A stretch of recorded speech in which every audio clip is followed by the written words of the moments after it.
Olá, tudo bem?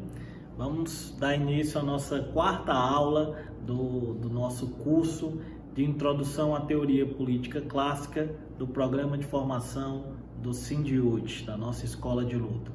Nessa aula 4, nós vamos estudar os autores federalistas, né?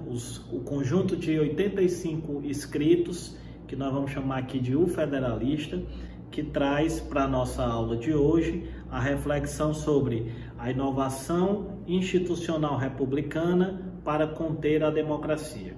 Então nós vamos estar dialogando diretamente com a aula 3, com os elementos que trouxemos de Tocqueville, da obra A Democracia na América, e vamos agora adentrar de forma mais objetiva, a partir de agentes políticos dos Estados Unidos, de lideranças políticas dos Estados Unidos, que foram protagonistas na defesa de teses, essas teses expressas aqui nesses escritos federalistas.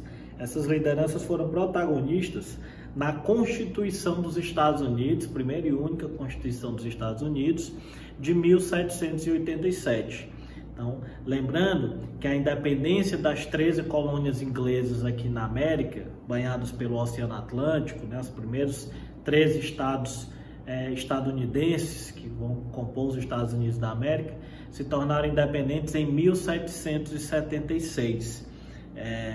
E de 1776 a 1787, nós temos a fase inicial do processo de constituição política independente das ex-colônias inglesas aqui no continente americano. Então, os autores federalistas estavam vivendo essa efervescência de final do século XVIII e de luta pela independência dos Estados Unidos. E, no decorrer desse processo, eles vão enfrentar, como lideranças políticas que eram, os embates para a aprovação da Constituição dos Estados Unidos da América. A Carta Magna, que vai delinear a engenharia institucional da República Americana e, se formos usar os termos de Tocqueville, da democracia na América. Então, o objeto da nossa aula de hoje é exatamente essa discussão sobre o desenho institucional da República nos Estados Unidos. Por que isso é importante? Porque esse desenho institucional proposto pelos autores federalistas e vencedor da disputa política que existia ali no final do século XVIII nos Estados Unidos, vencedor inclusive ao aprovar suas teses na Constituição do país, esse projeto ele vai, no decorrer do tempo, ao longo dos séculos XIX e XX, se tornar um modelo hegemônico de democracia, que nós estamos chamando aqui de democracia liberal, e de engenharia institucional dos países republicanos no Ocidente e posteriormente até mesmo no Oriente, porque esse modelo vai se espalhar pelo mundo como sinônimo de democracia. Um modelo que vai consolidar a sociedade burguesa ao longo do século XIX. Sociedade burguesa republicana do ponto de vista político e democrática sob algumas medidas, né? É uma disputa pelo conceito de democracia que está colocado. E nessa disputa, a hegemonia que o federalista traz e que a experiência política dos Estados Unidos traz é algo muito importante. Então, o contexto histórico desses autores é exatamente o final do século XVIII. São 3 autores dos papéis federalistas, ali no final do século XVIII. O James Madison, que foi o 4º presidente dos Estados Unidos. O Alexander Hamilton, que foi o primeiro secretário do Tesouro nos Estados Unidos, sob o governo de George Washington. E o John Jay, que foi o primeiro presidente da Suprema Corte, que é uma das invenções federalistas, a Suprema Corte, aqui no Brasil, o Supremo Tribunal Federal, que é o tribunal último de controle de constitucionalidade na engenharia institucional da democracia americana, da República dos Federalistas nos Estados Unidos. O John Jay foi o primeiro presidente da Suprema Corte, esse órgão que foi criado em 1804, lá no início do século XIX, nos Estados Unidos. O modelo federalista, as teses federalistas, suplantaram historicamente o modelo da confederação. Então, na primeira fase da independência dos Estados Unidos, esses 3 estados, eles formaram uma confederação que garantia a autonomia plena de cada estado e convergência em um estado nacional frágil, um estado nacional que, segundo a crítica federalista, era uma peça de ficção porque não tinha poder de veto, não tinha poder de intervenção em nenhum dos países dos estados membros, né, dos 3 estados membros. Então, a disputa política que estava colocada naquele momento, naquela Assembleia Constituinte, era se existir a manutenção da autonomia plena dos estados na Confederação, ou se um novo modelo ia ser introduzido e aprovado na Constituinte, que era o modelo federalista, com um Estado Nacional mais forte, um governo federal com capacidade de intervenção nos estados e a autonomia dos estados sendo relativa, embora ainda muito forte, essa autonomia tenha sido preservada na Constituição dos Estados Unidos. Mas é uma autonomia relativa, é uma autonomia pactuada com um governo federal, com um governo da União. Mas, historicamente, a disputa que estava em jogo era essa, entre um modelo confederativo e o modelo dos federalistas.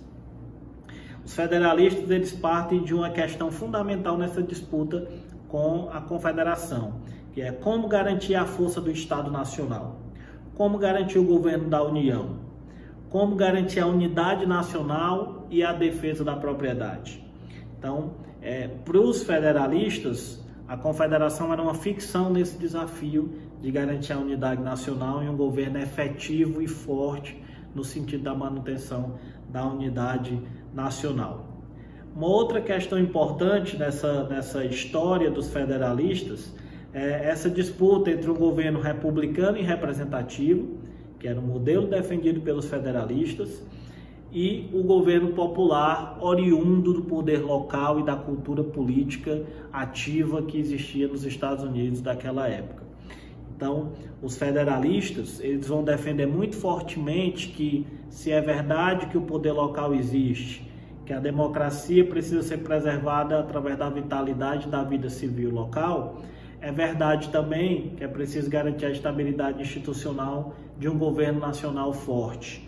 Então, a participação direta devia ser limitada a determinados níveis da República. Outros níveis mais nacionais, deveria existir a representação e, em alguns casos, sob votação indireta, em outros, sem votação, como é o caso da Suprema Corte, ou com essa votação indireta, como é o caso, por exemplo, da Presidência da República e do Senado. Os federalistas, eles vão defender que, se é verdade que a democracia é importante, é verdade que é importante também existir uma espécie de aristocracia natural para ocupar esses postos mais elevados da República, né? Então, essa aristocracia natural, esse grupo de elite, digamos assim, né? Esse governo dos melhores, como o termo diz a partir do grego, aristoi, né? Os melhores, significava aqueles detentores de propriedade, de educação equivalente, de senso de responsabilidade moral. Essas seriam exigências para a ocupação dos cargos decisivos do governo, principalmente nas mais elevadas esferas. Reparem que o primeiro elemento é a propriedade, né? Então, os proprietários seriam aqueles mais imbuídos de responsabilidade moral, porque seriam aqueles mais livres por serem detentores de propriedades, por não estarem amarrados a nenhuma dependência de outrem do ponto de vista econômico. Então, essa é uma visão que vem da Grécia Antiga, a ideia de que a cidadania mais plena é aquela exercida por cidadãos detentores de propriedades. Então, era preciso que a sobrevivência material estivesse resolvida para que o cidadão não fosse submetido a nenhum tipo de ingerência econômica. Então, esses seriam os aristói, os que teriam excelência moral para governar. Então, os federalistas entendem que um governo apenas aristocrático não era razoável para a sua época. Era preciso garantir a participação em governos populares, com legitimidade popular. Porém, era preciso haver o que eles vão chamar de aristocracia natural, principalmente pelo filtro da propriedade.